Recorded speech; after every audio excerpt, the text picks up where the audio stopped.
Alright, hi you guys. We're going to walk through this week's assignment, which is on correlation. And as usual, we have the Jamovi modules that we're using listed here. I don't know that you'd need to install anything new for this week, but there's a list in case you don't have it installed yet. Our list of things that we do before we do an analysis. We're going to check for some data accuracy issues, make sure nothing's misspelled or there aren't any nonsensical data points. We're not going to have any instruments to score, but I'll leave that there because it's nice to keep the list for when you're working on things. We're going to look for any missing data and outliers. So I have this week's data set open.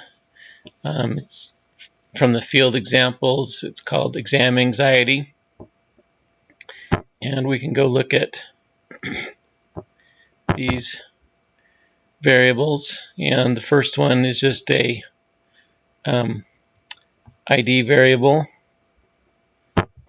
So I'll go ahead and call it ID variable. SPSS doesn't have that data type. We can go ahead and mark it. Doesn't really matter. It won't affect anything. We're not using that variable in any of the analyses. And I believe from reading the field text that sex is pretty self-explanatory, males and females. Let's look at anxiety. There's a rating scale for how anxious people feel with exams, and I believe it goes from a score of 1 to 100. This is their exam scores. I think these are supposed to be percentages, and how much time they spent revising the test. And I believe higher is more time. So we can take a look at these. There's only these variables, and I don't see any missing data, but there are more data points this week. So we could go ahead and go look at some descriptive statistics. I'm going to click on Analyses and go to Exploration and Descriptives. And we're interested in looking at these three variables. If we were going to do something like a t-test, then we'd put sex in the split by variable, but we're not going to use that for this example today. These are all continuous variables, so we are going to want means and standard deviations. These things, so down here we've already got mean and median checked, but down here under dispersion I'm going to get standard deviation, and go ahead and we can look at skewness and get normality tests, and now let's go ahead and look at histograms and box plots, since they are continuous variables. So we can see we have 103 observations for each of these variables, no missing data. We have means and standard deviations there. Skewness divided by standard error of skewness. That's that first one. So 2 divided by 0.2, that's going to be 10. So that is pretty skewed. If I had a small sample size, I'd be more concerned about that. When you have over 30 participants, the normality assumption is a lot less important, but that is something to note. You might consider doing the non-parametric Spearman-Rowe instead of a Pearson R correlation. 0.3 divided by 0.2, that's not going to be over 2. and 2 divided by 0.2.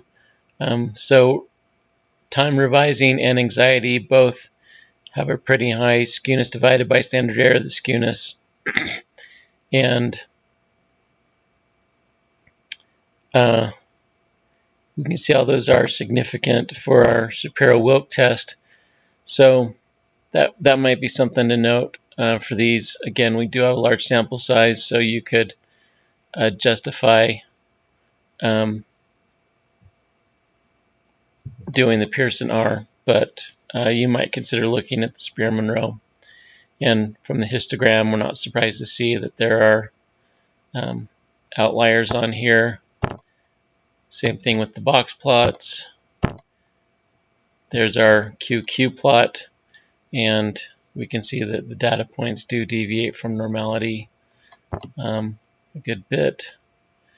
There's our density. That one's not quite as bad. Again, no outliers in the box plot. And those are on the normal line a little better. Still have some deviation at the tails. And anxiety, there's going to be outliers on the low end. It's going to be left skewed. So we do see our outliers in the box plot. So you could note then that we do have some normality issues, especially with our revise and anxiety variables. But you could still make an argument that we're still going to do a Pearson R because we have a large sample size.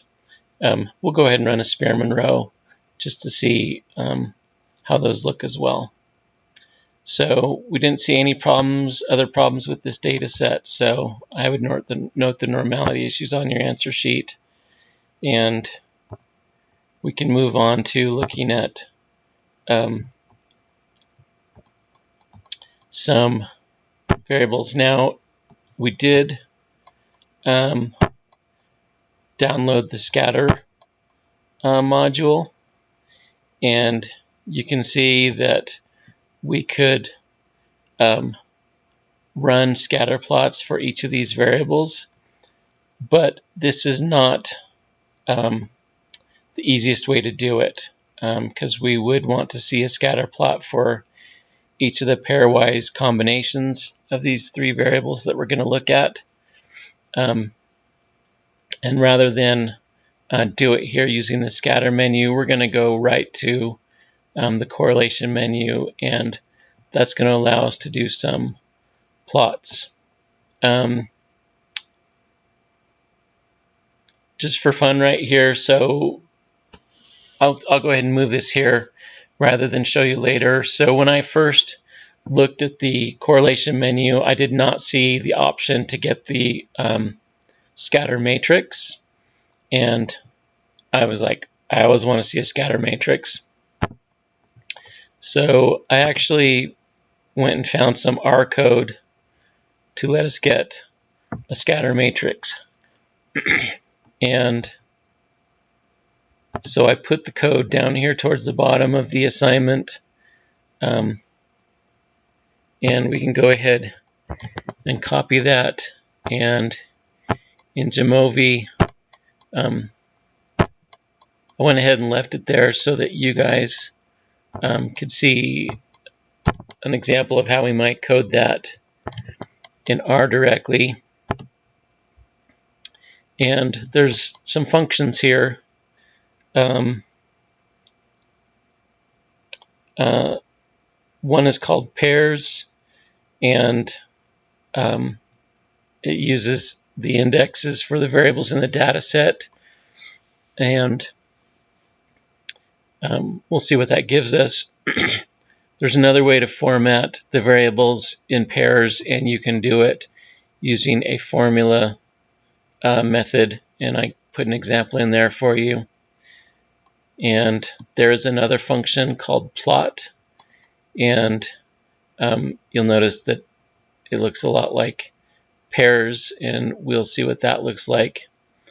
And then there's ggplot2, and there is a package that expands on ggplot2 called ggalley, and when I tried it in Jamovi, apparently that package was part of the Jamovi base R when you install Jamovi. So this worked, and we'll take a look at this other function that's out of the ggalley package called ggpairs, and we'll look at the columns there. And one way, use the index numbers for the variables in the data set, and another way allowed you to specify the columns by name. I personally probably would use this columns by name because what a hassle if you have a large data set to try and find the right index numbers to go with those. So we'll end up seeing all of these. So I'm going to go ahead and just for fun, I'm going to go ahead and put show code and output so we can see what is going with which part, and we can run this, and of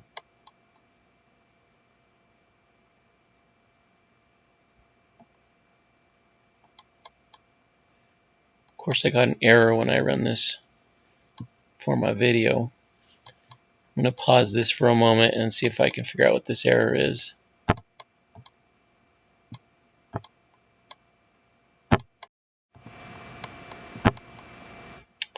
Okay, well, I'm not 100% sure what is going on. When I copied this text block, the whole thing, and put it into Jamovi, I was getting some kind of an error message.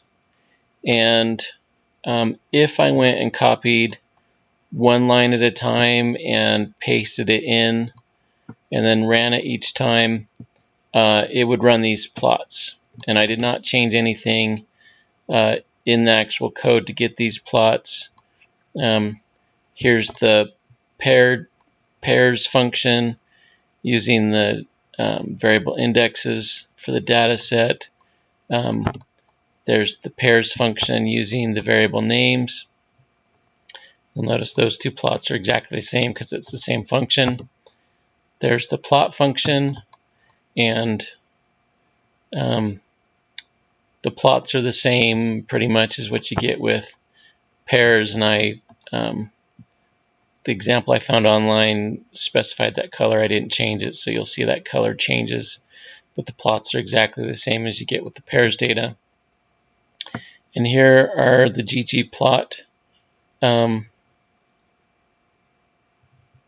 ggpairs function, and this first one uses the column indexes, and this bottom one uses the variable names, but I also, this other part to the command adds these fit lines in there so we can see the direction and strength of the relationship between the two variables. And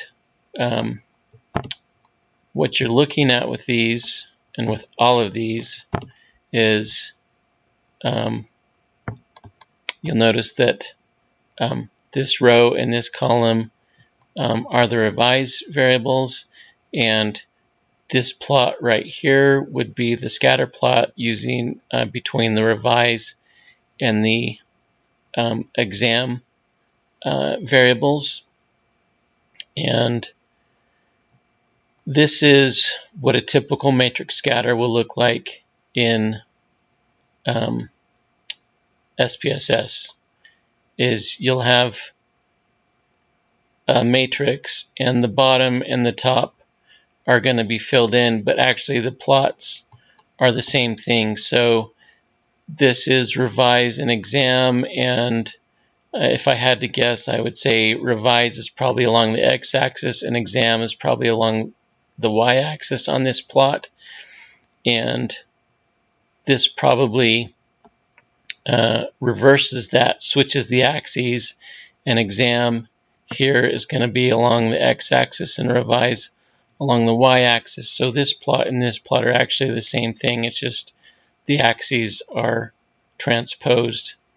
Same thing with this one. This is between revise and anxiety, and this top corner is between revise and anxiety. Just the axes are going to be transposed from each other. And same thing with these two. These are going to be exam with anxiety. And it's a little strange to look at, but you get used to looking at these things after a while. The GG pairs function formats it a little bit differently. You still have the same plots, and you'll see we have revise, exam, and anxiety in the same order as the other plots. But they only do the plot once, and then they actually, you can fill in the correlation that goes along with the plot that you're looking at. So this one between exam and revise is what this revise and exam, this is the plot, that's the correlation. And then same thing here is anxiety and revise, and anxiety and revise, there's the plot and there's the correlation. And then with exam and anxiety, there's the correlation and there's the plot. And these others are, it's kind of like a histogram with this curve in it, except it's just the curve, not the actual histogram. And those are going to look like those original histograms that we got before. And in fact, we could go back up and just for fun, on our histogram, we can get the density functions. And once that finishes calculating, you'll see it has this density function for the revise. And if we went back down and looked at our scatter matrix using our GG pairs, that density function looks a lot like the one that we had up above in the descriptives. So anyway, R for some reason was having some issues. I don't know if it was my comments in there, because if I go back to the code now and I tried this, a comment line in R is like that. And if I ran this again, I did get an error when I tried out the comment. So this might be a little bug that we found in Jamovi. When I pasted several lines at once with comments in it, I was getting an error. But if I go manually put in these comment codes, then you'll see if we go up to the top of the text, there's my comment. It doesn't do anything. It's a comment, so R should ignore it. So I guess try pasting those R commands one at a time, and you can see the plots that would be generated in R. And this one on the bottom, you're going to see is very familiar, because when we run this in Jamovi and ask Jamovi to get the plots for us, it looks exactly the same as this. So we'll see that in just a second. I'm going to go ahead and clean out this scatter plot, because we didn't actually run this. So I'm going to say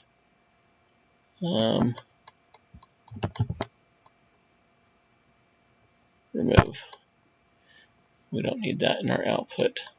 Okay, so to actually run a correlation, we're going to go to in analyses and regression, and we're going to click on correlation matrix, and we'll move our three variables over to the right hand window. And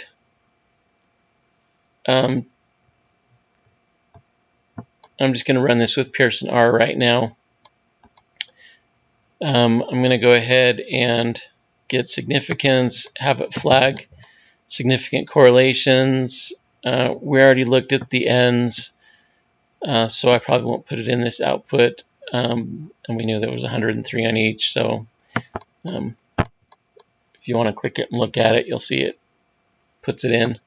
There's our 103, but why put in more stuff to look at when you don't need it?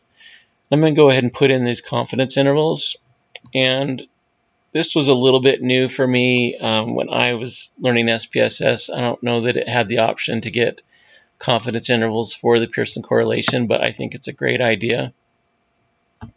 And in the field text, he actually recommends reporting the confidence intervals for the correlations. I've never seen that in another research report that I've read, but I don't think that's a bad idea either. You can kind of see how wide the estimates can be. The 95% confidence interval for this first one ranges from 0.2 to 0.5, which is a little bit of a range. So I think it's good to keep in mind that these are estimates on the population correlation, and these confidence intervals do give you a nice idea of how precise those estimates are. Hypothesis, we're going to leave this with just correlated. We're not really doing a positive or negative assumption on that. And here is the option to get a plot for our correlation matrix. And I did like this in Jamovi, just a shade better than which you might see in SPSS, because it does just fill in 1/2 of the scatter of the matrix, the correlation matrix, and does not have the upper part, and sometimes a little easier just to focus on the correlations that you're interested in. And you'll notice that this is a matrix, kind of similar to how we were looking at those plots before. You'll see we have our 3 variables, revise, exam, and anxiety, listed in the rows, and you'll see revise, exam, and anxiety listed in the columns. And then where you have revise with itself, in SPSS, it'll actually give you a number in there, and that's called the diagonal, moving diagonally down the matrix. All those Pearson correlations would be 1, because any variable is going to be perfectly correlated with itself. So here it doesn't bother putting it in Jamovi. It's not a bad thing, but just realize in other programs, sometimes the diagonal has all 1s where a variable would appear in the matrix correlated with itself. And then here we have exam with revise, and here we have anxiety with revise and anxiety with exam.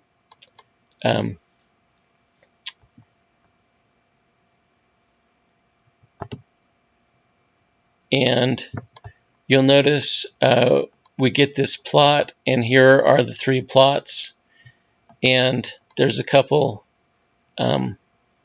options that we can check. We can get the densities for variables, and we can get the statistics, meaning the correlations put into the same matrix as the plots.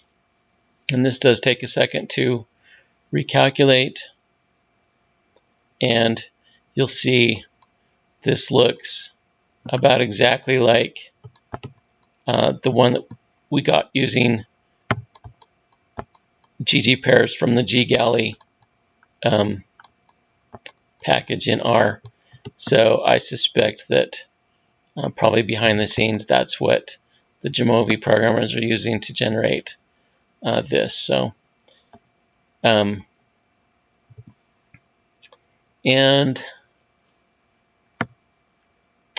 before I talk any more about interpreting this output, let's go through our steps for conducting a statistical test and doing a correlation.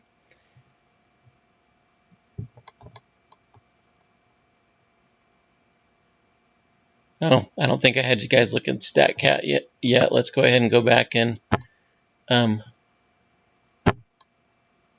StatCat, and we're definitely looking at relationships with a correlation.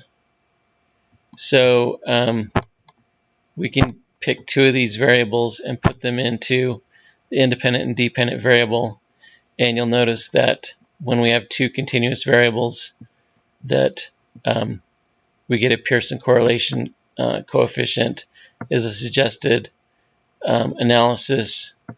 And I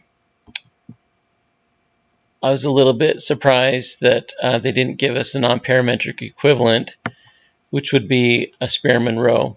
And we'll take a peek at that in a minute, but that would be the non-parametric equivalent. But they didn't suggest that in StatCat. And a linear regression. And next week we'll get more into linear regression, but there is a scatter plot. So StatCat does give us a suggestion, but doesn't really hit the non-parametric equivalent. So let's go back up here to our correlation metrics, and we're going to go back to our steps for conducting statistical hypothesis tests. And we can see that the steps that I'm leaving these so you guys are aware there's a lot going on in this process besides just conducting the test. Normally you would decide on a research question, determine the data you want to collect and the statistical analyses that you want to use. Then you would go collect your data, and now we're at the point and we have all those things, so you're not going to really fill anything on your answer sheet because this data is collected for us. But to do our steps for null hypothesis significance testing, we would state the null and alternative hypotheses. And for a Pearson correlation, the null hypotheses would be something like there is no relationship between variable x and variable y. The alternative would be there is a relationship between variable x and variable y. Our criteria of rejection for all of our examples, we're just going to use alpha equal to 0.05, meaning that if our p-value is less than alpha, less than 0.05, we're going to reject the null. And if it's greater than alpha, we're going to fail to reject. And then we're going to calculate the test statistic, which we have just done by running our scatter, our correlations in our scatter plot matrix. And we're going to draw conclusions. So let's go look at this. And as you can see, it's really easy to put a bunch of variables into a correlation matrix and run a bunch of correlations to get p-values for all of them. And as we've learned, when we do a statistical analysis and we repeat it over and over, that our type 1 error rate gets inflated. So if you really, if you have two variables of interest, that's great. That's one test. You can use alpha 0.05. Here we went ahead and did three variables, and we can see the pairwise combinations works out to three different tests. And you can see as we add another variable, our pairwise combinations would increase, and we're quickly doing a whole lot of statistical tests. So be aware that this is an area where you might want to do something like a Bonferroni correction, where you would take the p-value, your alpha level of 0.05, and maybe divide it by the number of tests you're conducting. If we did that for this test, if we took alpha 0.05 and divided by 3, then we're going to have 0.16 or something like that. We would use a lower criteria for rejection. I'm not going to worry about that right now, but be aware that is a consideration. If you were looking at a lot of correlations, you probably want to do some sort of correction to make up for that, so your overall type 1 error rate does not get out of control. we can see that for all three of these correlations between exam and revise, and anxiety and revise, and anxiety and exam, our p-value is less than 0.001. And we'd say that is significant, and we would reject the null and go with the alternative hypothesis. There is a relationship between the two variables. And there's a couple things you want to look at when you're looking at correlations. So probably the first thing is to look at the sign. So here our correlation between exam and revise is positive. And that means that the higher score they got on the exam, the more time that they spent revising. And what that means is as one variable increases, the other variable increases. And if we went down and looked at our scatter matrix and looked at our scatter plot of between revise and exam, we'll see that as we go up on the x-axis, that the numbers on the y-axis are also going up. And when they put that fit line in, you'll see that it slopes upwards to the right. And so that is a positive relationship, is what that's called. And this is kind of a middle value for a correlation, so we'd call that probably a moderate relationship for strength. And we'd say it's a moderate and positive relationship between the two variables. Now if we look at anxiety with revise, we can see that the sign is negative. And what that means is as one variable goes up, the other variable decreases. And if we go down and look in our scatter matrix, here's revise with anxiety.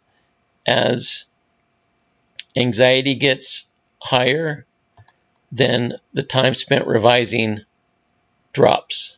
And you see that line looks like one that slopes down to the right.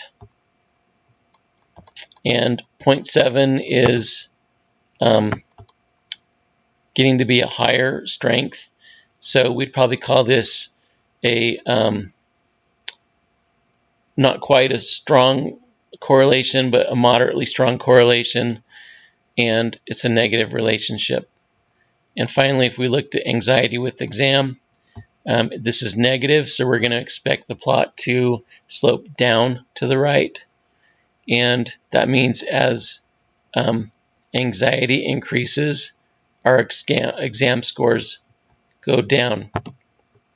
And if we go over here and look at our scatter plot, we can see as our anxiety scores go up, our exam scores are trending down. And that's how you would interpret that. And I really, I would encourage you to always pay good attention when you're looking at correlations between variables, and pay good attention to what does a lower score on that variable mean and what does a higher score on that variable mean. And sometimes I've seen some questionnaires, like an anxiety questionnaire, where they orient them funny. And normally in my mind, you want the higher score to indicate that somebody has more of the characteristic that is being measured. And sometimes I've seen things get oriented backwards from that, and maybe they would have a low score mean that they have more anxiety, and it gets really confusing really fast when you're trying to interpret correlations if you don't keep that in mind. So that is one thing I would recommend to you, is always have a good grasp in your mind of what the variable is measuring and what does a low score mean and what does a high score mean. And then that helps you keep your correlation straight. I would never just report a Pearson R and a p-value without making some sort of real-world statement of what does that mean.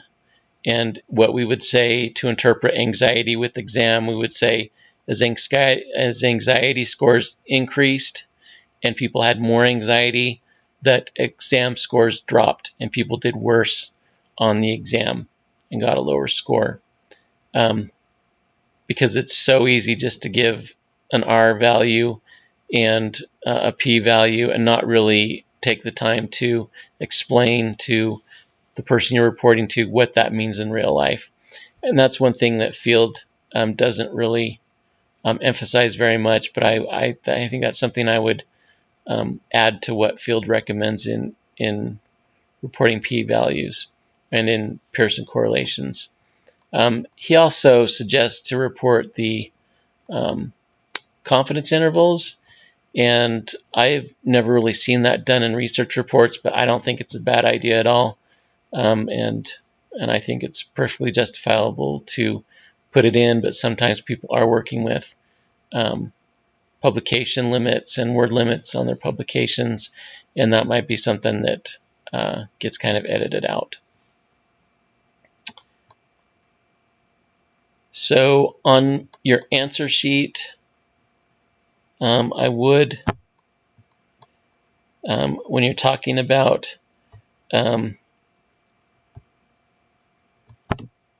what decisions will we make on all three of those correlations, we would reject the null and give a real-world interpretation for each of those correlations. And like we did for the anxiety and exam one, that is, people reported higher anxiety, they got lower exam scores and did worse on the test. There's no real follow-up analyses other than we can report the coefficient of determination. And if we did, and remember the coefficient of determination is r squared, and what that tells us is the proportion of variance that is shared by the two variables. So if we had anxiety and time revising, and we have a correlation of negative 0.709, if we went into our editor and we try putting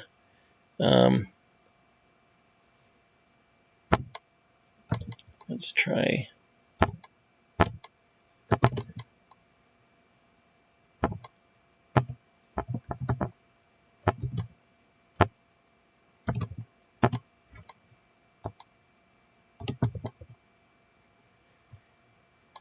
so if we put our correlation for and probably not a bad idea to put a comment in here, and let's change that so that we show our code and our output.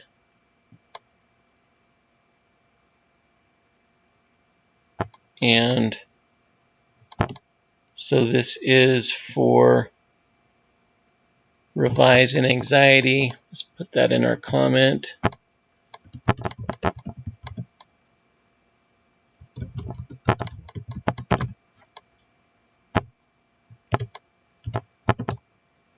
And if we did for anxiety with exam,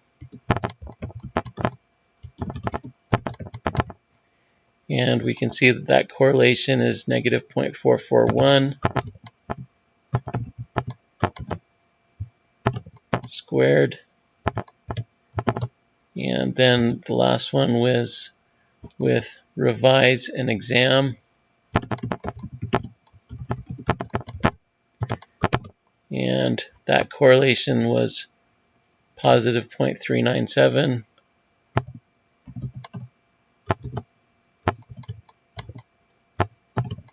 Squared. And We ran that.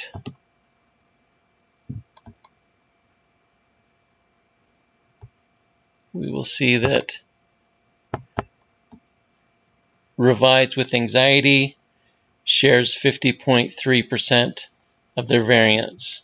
That's our coefficient of determination, or big R squared, and that means that those two variables share 50% of their variation.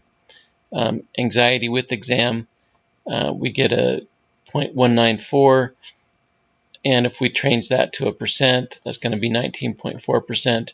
Those share 19.4% of their variation.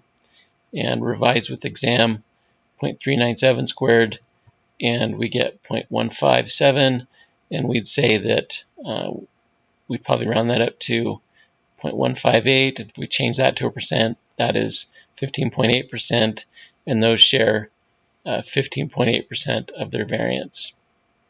So that's the other thing that sometimes you might want to report with a correlation is percent of shared variance, and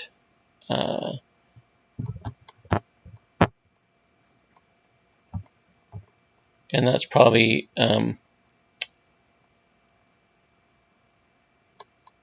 I guess the two things that I might report in addition. Sometimes, depending on the correlation, what you're doing is percent of shared variance and what the correlation means in plain language. But you can report those things. Now, if it's just three correlations, this is probably a good place to talk about how you would report things. And if it's just three correlations, you could go ahead and list them out like that. But a lot of times with correlation tables, they're going to be bigger, and you might just make a correlation table like this matrix right here, and rather than write out in narrative format the correlation, the p-value, and the confidence intervals, you might just use this table. And this is one thing that Jamovi has done for you, is basically made an APA table. You could copy this table out and use it in an APA publication, although it's pretty hit or miss sometimes whether people use straight APA or not. It depends on the publication. So sometimes it's just better to report your correlations in table format rather than write them out in narrative. But you can write these results for these three correlations in your answer sheet, since there's only three of them. And that'll be just fine. So I hope that helps you see how to conduct correlations in Jamovi and interpret some of the results. And why don't we go ahead and go back to our correlation, and let's go ahead and add in the Spearman row. Since we did have some issues with normality, you can see that when we do the Spearman row, and it basically is like conducting a Pearson R on the ranks, that they are just a little bit lower, but you'll see they're all still statistically significant. So even though we violated our normality assumption, we don't really get a different result using a Spearman row as a Pearson R, and we do have a large sample size. So I think you could still be okay getting a Pearson R, but it doesn't hurt to go ahead and look at Spearman row with those as well. Do also note that there is a kind of a subscript here. We asked Jamovi to flag the significant correlations, which means it puts asterisks next to the correlations that are statistically significant, and in this table they all are. And one asterisk means that they're significant at the p less than 0.05 level, two asterisks means they're significant at the p less than 0.01 level, and three asterisks means they're significant at the p less than 0.001 level. And that's a pretty standard convention. It's the same as it is in SPSS as well. So that is nice. It helps you see a little more easily which correlations are statistically significant when you ask for that, and I pretty much always would. So I hope, let's just double check there's nothing else on your assignment for this week to look at. We looked at our data sets. We ran those plots manually, and then I found out that you didn't really need to do that because Jamovi does it for you, but that's okay. It never hurts for us to see how things work under the hood a little bit. Anyway, I hope you guys have a good week, and I will see you in office hours.